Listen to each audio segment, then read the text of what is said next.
Hello everyone, Danny here today, joined by my son Jonah, home on leave from the Marine Corps. This is the video I've been promising you guys. We're going to be talking about the audiobook 3 by Thr3e. Now, you picked the book out because this is one of your favorite books, right? Yeah, out of his books, yeah, it's one of my favorites. And what about the book is it that... Well, I like the fact that it's kind of, you don't really know what's going to happen until the very end. So it's very much a suspense. I mean, most of his books are, but it's a suspense, and it kind of builds up to this whole plot point at the end, and so, like, it's kind of a big twist. So, but it's, like, the main focus, and it's about good and evil within humans. Mm-hmm. So that's what I love about his books, is it focuses more on, like, the spirituality of things and good and evil, and not necessarily strictly on, like, God. I mean, he brings it up in it, and Christianity's a part of it, but it's never, like... His main focus isn't like, oh, there's God and God is the answer to all the problems. It's more about the fact that, you know, we're all good and we're all evil and we have these decisions to make in our lives. And so that's kind of why I liked it. Yeah, so Thr3e's a Christian author, but his books approach it less from a, what's the term I'm looking for, evangelistic point, and more from he likes to dive into deep theological issues with it. And one of the things I really liked about the book, and I really like this, so about halfway through the book, you're introduced to one of the twists, and you go, oh, I hadn't thought of that. That makes a lot of sense. And then as the book progresses, all of a sudden, that's shot down as a twist, and it's completely destroyed as a twist, and you're like, okay, well, that can't be the twist then. Right. I wonder what the twist is. And then that turns out to be a major portion of the twist, just much bigger than actually explained it. There's a lot more than what it is. There's a lot more to it than... Yeah. Now, you read it. Mm-hmm. I listened to it. Right. So, with one of the things with the narrator, they picked a good narrator, but he has a very sonorous voice. It fits the book, but if you're sleepy or feeling tired, it will put you to sleep.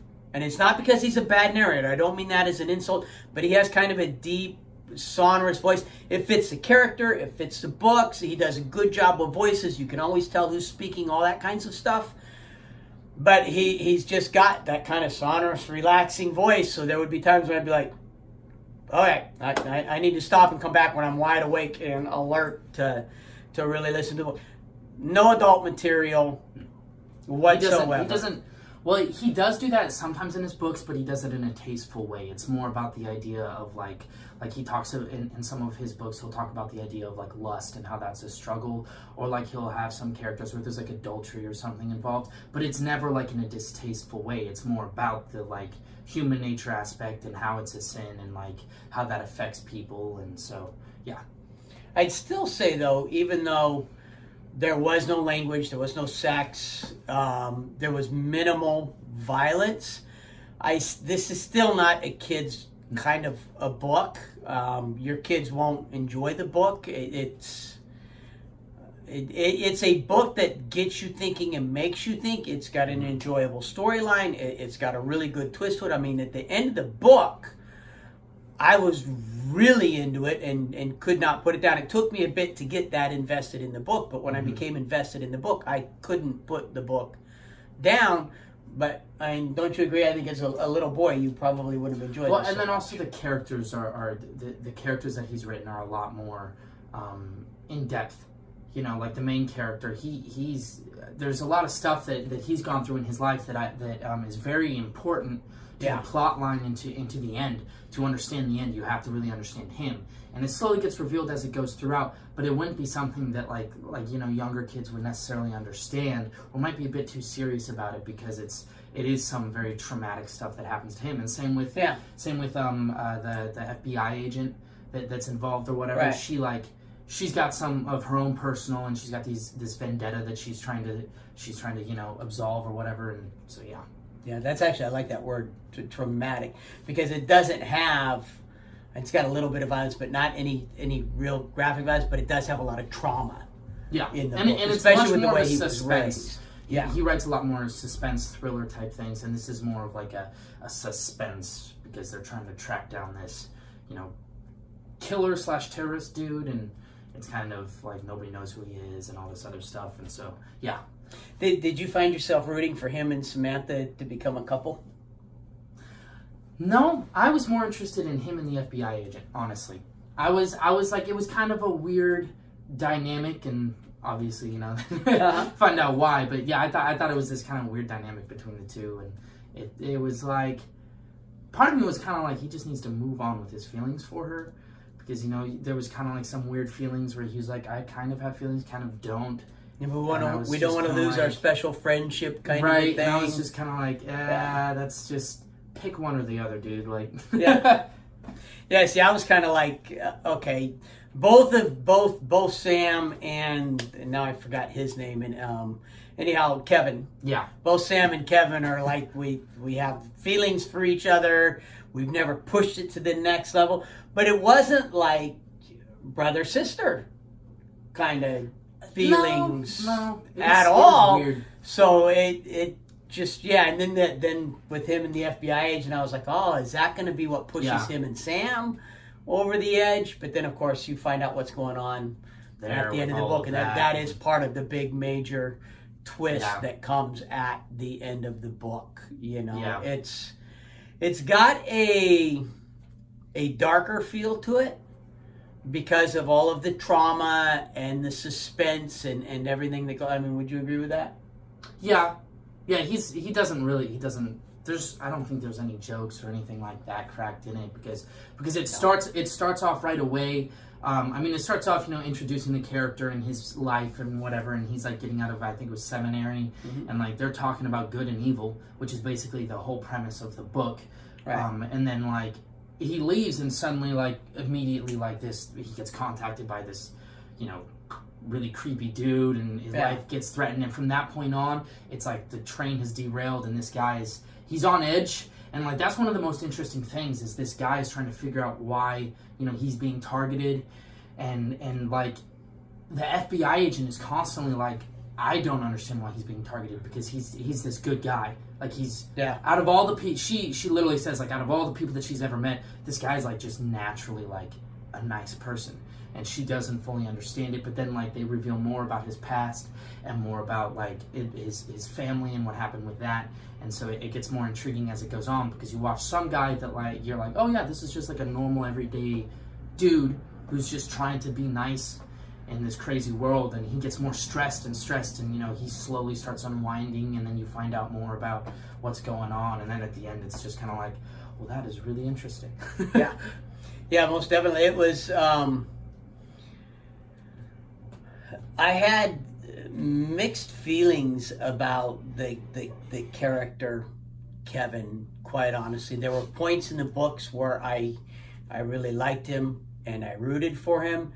And then there were points in the book where I was like, I don't so much like you right now. I don't like the way you're acting. I don't like who you're being, which is true to life. None of us are likable 100% of the time. We all go through points where we're likable, points where we're not likable. And in a book like this, you get a much more in-depth look at the character. So you're going to naturally have that, if it's well written, which it's written by Ted Dekker, so it's a really well written book.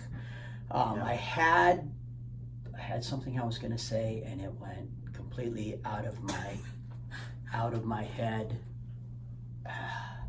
See, the curse of getting older, it's like it's there and it's gone. You were talking about he got out of seminary and the guy contacted him.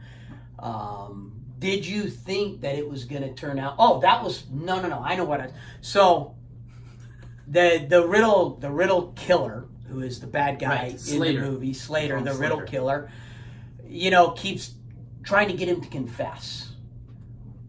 Right. And then fairly early in the book, he does a big public confession. Right. Did that throw you?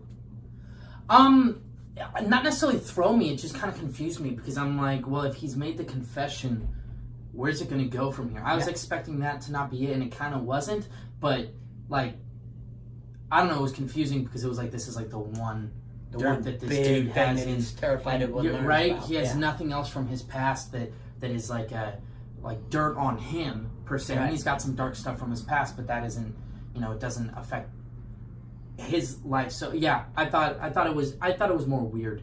Like I just was like, where's it gonna go from here? Which then made it more intriguing as it went on and more suspenseful for me, because I'm like, I just don't see where this is going. Yeah. So then at the end, you're like, oh, okay, now it makes more sense, the whole confession thing and everything, and it had me wondering. So, if what he confessed to wasn't the big sin that he had to confess to, what was the big sin that Slater wants him to confess to? It's a book that generates a lot of questions. I mean, the questions just keep coming, and they keep building, and they keep building, and they keep building.